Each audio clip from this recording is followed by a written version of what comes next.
सर्वविघ्नोपशान्तये अगजा आनन पद्मार्गं एकदन्तमुपास्महे एकदं అందరం ఘనంగా జరుపుకున్నాం.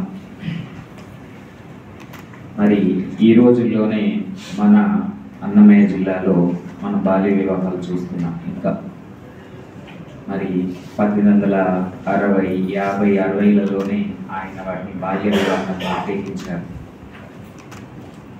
మనుషులందరూ సమానం, ఎటువంటి విభేదాలు ఉండకూడదు, కులపరమైన, మతపరమైన, ఏ పరమైనటువంటి విభేదాలు ఉండకూడదని ఆయన ఆ రోజుల్లోనే ప్రజలకి తెలియజేసేలాగా ఆయన తన ప్రవర్తన ద్వారా, అలాగే తను చేసే పని ద్వారా సమాజంలో ఈ అసమానతలు పోవాలి, చదువు ఒకటి దానికి మార్గము, ఈ దుస్సాంప్రదాయాలు అలాగే మతపరమైన దురాచారాలు పోవాలి అని ఆ రోజే ఆయన ప్రజలకి అనేక విధాలుగా అర్థమయ్యే విధంగా పత్రికల ద్వారా కానీ, చదువు చెప్పడం ద్వారా కానీ, సభల ద్వారా కానీ ఆయన చెప్పడం జరిగింది.